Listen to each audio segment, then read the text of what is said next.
But I'd like to tell about the Ransom Pace, who was such a wonderful person. He was my grandfather, and I remember him as a child taking me by the hand and walking with me through, we called it the old Piney Grove, which was, then he had about 500 acres on the other side of that, and many, many acres.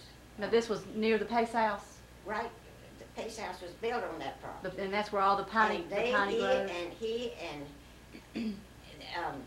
I guess it was his father or grandfather, settled there, and the original part of that house, we were always told, was a log house.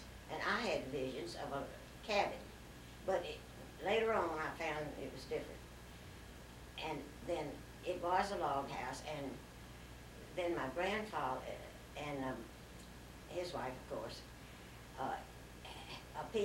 drovers would come up the Indian Trail and stop at this house with their cattle or pigs or whatever they were driving and spend the night at this place. Mm-hmm. And then they would go on. So, and it kept getting so popular till my grandfather, I don't know what, I'm not good at dates, they enlarged it, but I have pictures of it. It was to this huge inn. Mm-hmm. It was called the Pace House. And that ended up being a boarding house for the summer people. It was an inn, and it had this long front porch with rockers. And of course they had, at first they didn't have any running water in it because they had washstands and basins. Mm-hmm. Servants that took care of this would come up from South Carolina, because it was so much cooler, and they would find work in Saluda, in the mountains. And so my grandmother had 5 servant houses. 5 servant houses on that property? Yes, ma'am. In the back of the house, there were 5 houses. We called them servant houses. They were very, very primitive, but they had a roof and a bed, and these people would come up and work for my grandma. This was a huge inn, and there were 5 of those houses, and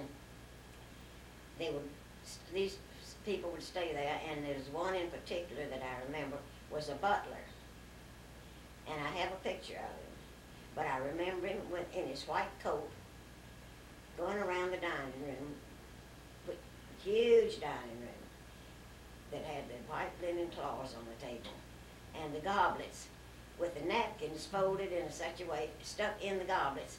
And I remember the man's name was William Kilgo. I don't know why I remember. William Kilgo? Kilgo, that was his name. And that cabinet over there was behind him in that picture, wasn't it? Yes. And I just want to tell about that. And so it stayed there a long time, and over a period of years, of course, times got hard, and I had an uncle, which I will not mention his name, but he was the baby in the family. And he and his wife, who they were living way beyond their means, would constantly come to my grandmother and say he was in debt. He worked for the railroad, and he had to have some money. And so she would parcel off some land to him, and she kept on doing that, and there was a mortgage on this house, and because of him, the house, the Pace House, was sold for debt. None of the rest of them could pay for it.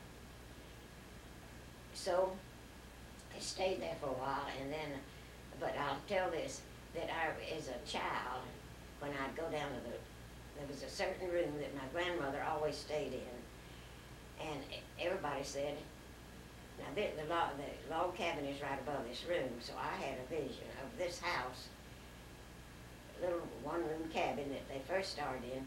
But when they tore the Pace House down, lo and behold, they found a 2-story, lovely log structure there with a staircase and everything. With the staircase? Had the staircase been staircase hidden? From the outside. Had it been hidden in the... Yeah. Oh. Well, they had to get up to the outside because it was 2 stories.